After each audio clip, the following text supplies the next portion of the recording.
Praise the lord. కరుణా వాత్సల్య పూర్ణుడైన యేసు క్రీస్తు ప్రభులవారి పరిశుద్ధ నామములో మీకు కృప, సమాధానము, కనికరము విస్తరించునుగాక. ఈ దినపు యేసయ్య జీవపు మాట 25వ కీర్తన 16వ చరణం. నా వైపు తిరిగి నన్ను కరుణింపుము. యేసయ్య పాద సన్నిధిలో నిలిచి నిత్యము ఆయనను స్తుతించుచు, ఆయనకు ప్రార్థించుచు, ఆయనను అనుదినము సేవించుచు, ప్రేమించుచు, ఆయన కృపా కనికరములు పొందుకొని జీవిత యాత్రలో బలపరచబడుచు బ్రతుకుచు ఉన్న నా దేవుని ప్రియులారా, మన యేసయ్య కనికరము గల దేవుడు, కరుణామయుడు. ఆయన కనికరమునకు మితి లేదు.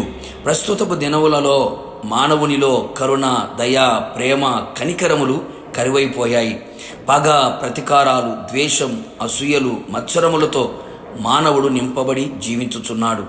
నా యేసు నాథుడు నిన్ను కరుణించవలెనని నీ కొరకు నిలవబడి ఉన్నాడు. నీ వైపు చేతులు చాపి ఉన్నాడు. నేను ఏకాకిని బాధపడువాడను. నా హృదయ వేదనలు విస్తారములు. ఇక్కట్టులో ఉన్నాను. నా బాధను, నా వేదనను కనుగొనుము. నా వైపు తిరిగి నన్ను కరుణింపుము అని భక్తుడు విలపించుచు ఉన్నాడు, ప్రార్థించుచున్నాడు. నా ప్రియ దేవుని బిడ్డ, నీవు కూడా ఈ స్థితిలో కనబడుచున్నావా? అందరూ ఉన్నా, అన్నీ ఉన్నా ఒంటరి తరముతో కృంగి, నలిగి, విసికి వేసారిపోతున్నావా? ఏకాకిగా నిలిచిపోయావా? బాధలలో ఉండిపోయావా? వేదనలో కృంగిపోతున్నావా? నా యేసయ్య నీ వైపు తిరిగి నిన్ను కరుణించి, నీ సమస్త బాధలలో నుండి విడిపించి, నిన్ను ప్రేమించి, నిన్ను ధైర్యపరిచి, నిన్ను బలపరచును. దేవా, పాపినైన నన్ను కరుణించు అని సుంకరి ప్రార్థించెను. నీవు ఏ పాపములో ఉన్నావో, బహిరంగ రహస్య పాపములు నిలిచి ఉన్నావా? నీ పాపములను క్షమించి రక్షించగలవాడు నా యేసయ్య. నిశ్చయముగా నిన్ను కరుణించి నీ పాపములకు విముక్తిని కలుగు చేసి నీకు రక్షణ భాగ్యమును, ఆనందమును కలుగు చేయును. దావీదు కుమారుడా, నన్ను కరుణింపుము అని బర్తిమయి కేకలు వేయగా యేసు నిలిచి రమ్మని పిలిచి తాను కోరినది ఇచ్చెను.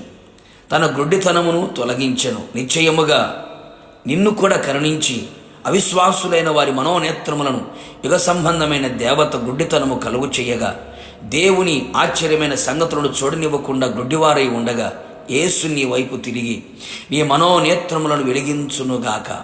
కృషించిపోయిన నీ కుటుంబమును నిన్ను ఆయన బలపరిచి ఆదరించునుగాక.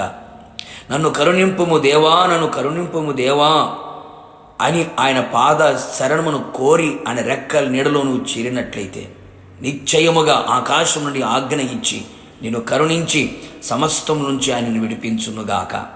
నా ప్రియ దైవ జనాంగమా, ఆయన పాదాల చెంత చేరి ఆయన శరణు గోరి ఆయన వైపు చేతులు చాపి ఆయనకే విజ్ఞాపన చేసి ఆయన మీదనే ఆధారపడి ఆయన యందు విశ్వాసం ఉంచుచు ఆయన ఆజ్ఞలను గైకొనుచు నువ్వు ఉండగలిగితే, నువ్వే పరిస్థితులలో ఉన్నా, ఏ అపజయములలో, ఓటమిలో ఉన్నా, నిశ్చయముగా నా యేసయ్య నీ వైపు తిరిగి ఆయన తన మాట చొప్పున నిన్ను కరుణించును. తన కృప చొప్పున నిన్ను కరుణించును. కరుణా కటాక్షములను నీకు కిరీటముగా ధరింపచెయ్యును. తన రాకడలో ఆయనతో కూడా ఉండునట్లు నిన్ను కరుణించును గాక. ప్రార్థన. అత్యంత కృపగలిగిన మా ప్రియ పరలోకపు తండ్రి, నీ పరిశుద్ధమైన పాదములకి కృతజ్ఞతాస్తుతులు చెల్లించుచు ఉన్నాం. నమ్మదగిన దేవుడవు, మంచి దేవుడవు ప్రభువా, మీరు మా వైపు తిరిగి మమ్మను కరుణించుము అని ఎంతమంది అయితే ప్రభువా మీ పాద సన్నిధిలో అర్జించుచున్నారో, ప్రార్థించుచున్నారో, నిశ్చయముగా మీరు వారి వైపు తిరిగి కరుణించమని ప్రార్థిస్తున్నాం. వారి కన్నీళ్లను తొడవండి, బాధల నుంచి విడుదల కలుగు చేయండి. వారికి తోడుగా మీరు నిలిచి ఉండండి.